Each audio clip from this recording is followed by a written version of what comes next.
ಬಂಧುಗಳೇ ನಮಸ್ತೆ. ನಾವಿವತ್ತು ನೋಡ್ತಾ ಇರ್ತಕ್ಕಂಥ ಜಾಗ ಶಿವಮೊಗ್ಗದ ಮುಳ್ಳಯ್ಯನಗಿರಿ ಎಂದೇ ಖ್ಯಾತಿ ಪಡೆದಿರ್ತಕ್ಕಂಥ ದಾನವಾಡಿ ಗಿರಿ. ಈ ಅದ್ಭುತ ಸ್ಥಳ ಬರ್ತಕ್ಕಂಥದ್ದು ಶಿವಮೊಗ್ಗ ಜಿಲ್ಲೆ ಭದ್ರಾವತಿ ತಾಲೂಕಿನ ಕಲ್ಯಾಳ ಎಂಬ ಗ್ರಾಮದಿಂದ ಕೇವಲ 8 ಕಿಲೋಮೀಟರ್ ದೂರದಲ್ಲಿ.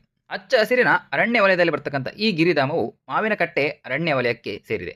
ಈ ಸ್ಥಳಕ್ಕೆ ಹೋಗ್ತಕ್ಕಂಥ ದಾರಿನೇ ನಿಮಗೆ ಒಂದು ಅಡ್ವೆಂಚರ್ ಫೀಲ್ನ ಕೊಡುತ್ತೆ.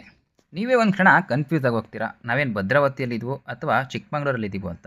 ಈ ಸ್ಥಳಕ್ಕೆ ಒಮ್ಮೆ ಭೇಟಿ ಕೊಟ್ಟು ನೋಡಿ, ಆವಾಗಲೂ ನಿಮಗೆ ಅನಿಸುತ್ತೆ ನಮ್ಮ ಹತ್ರದಲ್ಲೂ ಇಂಥ ಒಂದು ಅದ್ಭುತ ಸ್ಥಳ ಇದೆಯಾ ಅಂತೇಳಿ.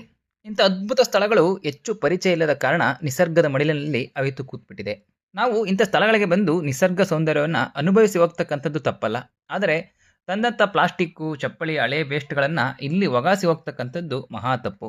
ಇಂಥ ಸ್ಥಳಗಳಿಗೆ ಬರಬೇಕಾದ್ರೆ ಪ್ಲಾಸ್ಟಿಕ್ಕು, ಪೇಪರ್ನ ತರೋ ಬದಲು ನಿಮ್ಮ ಮನೆ ಹತ್ತಿರದಲ್ಲಿ ವ್ಯಾಪಕವಾಗಿ ಸಿಗ್ತಕ್ಕಂಥ ಹಣ್ಣಿನ ಬೀಜಗಳು ಅಥವಾ ಮರದ ಬೀಜಗಳನ್ನು ತಂದು ಇಂಥ ಖಾಲಿ ಜಾಗಗಳಲ್ಲಿ ಎಸ್ತೋಗ್ತಕ್ಕಂಥದ್ದು ತುಂಬ ಸೂಕ್ತವಾದ ಕೆಲಸ ಅಂದರೂ ತಪ್ಪಾಗಲಾರದು. ಈ ಗಿರಿಧಾಮಕ್ಕೆ ಹೋಗ್ತಕ್ಕಂಥ ಪಯಣದ 80ರಷ್ಟು ಭಾಗವನ್ನು ಮಾತ್ರ ನೀವು ತಮ್ಮ ವಾಹನಗಳಲ್ಲಿ ಹೋಗಲಿಕ್ಕೆ ಸಾಧ್ಯ. ಇನ್ನು 20ರಷ್ಟು ಭಾಗವನ್ನು ಕಾಲ್ನಡಿಗೆಯಲ್ಲಿ ಪಯಣಿಸಬೇಕು. ನೀವು ನಿಮ್ಮ 80ರಷ್ಟು ಪಯಣ ಮುಗಿಸಿದಾಗ ಒಂದು ಕಲ್ಲಿನಿಂದ ನಿರ್ಮಿತವಾಗಿರ್ತಕ್ಕಂಥ ಒಂದು ಸಣ್ಣ ಶಿಖರ ಕಾಣುತ್ತೆ. ಅದರ ಮೇಲೆ ನಿಂತು ನಿಮ್ಮ ವ್ಯೂನ ಕಣ್ ತುಂಬಿಕೊಂಡು ಇಲ್ಲಿಂದ ನಿಮ್ಮ ಕಾಲ್ನಡಿಗೆಯನ್ನು ಆರಂಭಿಸಬೇಕಾಗತ್ತೆ.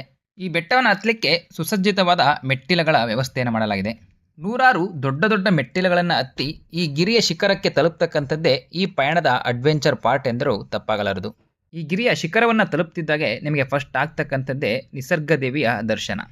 ಒಂದು 10 ನಿಮಿಷ ನಿಸರ್ಗ ದೇವಿಯ ದರ್ಶನ ಪಡೆದು ನಿಮ್ಮ ದೇಹ ಮತ್ತು ಮನಸ್ಸನ್ನು ತಂಪಾಗಿಸಿ ಅಲ್ಲೇ ಎಡಬದಿಯಲ್ಲಿರ್ತಕ್ಕಂಥ ಆಂಜನೇಯ ಸ್ವಾಮಿಯ ದರ್ಶನವನ್ನು ಪಡೆದು ಬಲಬದಿಯಲ್ಲಿರ್ತಕ್ಕಂಥ ಗಿರಿ ರಂಗನಾಥ ಸ್ವಾಮಿಯ ದರ್ಶನವನ್ನು ಪಡೆದು ಸ್ವಲ್ಪ ಹೊತ್ತು ವಿಶ್ರಮಿಸಿ ಈ ಬೆಟ್ಟದ ಅರ್ಧ ಭಾಗಕ್ಕೆ ಬಂದಾಗ ಒಂದು ರೋಚಕ ಸ್ಥಳ ಸಿಗುತ್ತದೆ.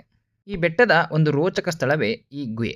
ಈ ಗುಹೆಯು ಮಾನವ ನಿರ್ಮಿತವೋ ಅಥವಾ ನಿಸರ್ಗದತ್ತ ನಿರ್ಮಾಣವೋ ನನಗೆ ತಿಳಿಯದ ವಿಷಯಗಳ ಬಗ್ಗೆ ಹೇಳುವುದು ಮಹಾ ತಪ್ಪು. ಈ ಗುಹೆಯ ಬಗ್ಗೆ ಇನ್ನೂ ಹೆಚ್ಚಿನ ವಿವರಣೆ ಬೇಕಾದವರು ಈ ಗುಹೆಗೆ ನೇರವಾಗಿ ಭೇಟಿ ನೀಡುವುದು ಸೂಕ್ತ. ಈ ಬೆಟ್ಟದ ಈ 3 ಸ್ಥಳಗಳನ್ನು ನೋಡಿದಾಗ ಈ ಬೆಟ್ಟದ ರೋಚಕತೆ ಮತ್ತು ಅದ್ಭುತತೆ ನಮಗೆ ಅರಿವಿಗೆ ಬರುತ್ತದೆ.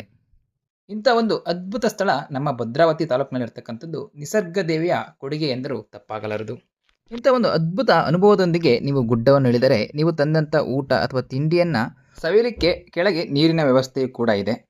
ಇವತ್ತು ನಮ್ಮ ಊರಿನವರೆಲ್ಲ ಬಂದು ಇಲ್ಲಿ ಹೋಳಿಗೆಯನ್ನು ಮಾಡಿ ದೇವರಿಗೆ ಎಡೆ ಕೊಡುವ ಕಾರ್ಯಕ್ರಮ ಇರುವುದರಿಂದ ನಾವು ಇಲ್ಲೇ ಉಪಹಾರವನ್ನು ಸೇವಿಸಿ ಈ ದಿನದ ಒಂದು ಅದ್ಭುತ ಅನುಭವವನ್ನು ಪಡೆದೆವು. ನೀವು ಈ ಅದ್ಭುತ ಸ್ಥಳಕ್ಕೆ ಬಂದು ನಿಮ್ಮ ಜೀವನದ ಅದ್ಭುತ ಅನುಭವವನ್ನು ಪಡೆಯಿರಿ ಎನ್ನುವುದೇ ನನ್ನ ಆಶಯ. ನಮ್ಮ ಅಕ್ಕಪಕ್ಕದ ಈ ಸ್ಥಳಗಳು ಹೆಚ್ಚು ಪ್ರಖ್ಯಾತಿಯಾಗಬೇಕು, ನಮ್ಮ ಊರು ಹೆಚ್ಚು ಬೆಳೆಯಬೇಕು ಎನ್ನುವುದೇ ನನ್ನ ಒಂದು ಆಶಯ. ನಾಳಿನ ಮತ್ತೊಂದು ಅನುಭವದೊಂದಿಗೆ ಮತ್ತೆ ಸಿಗೋಣ ಬಂಧುಗಳೇ.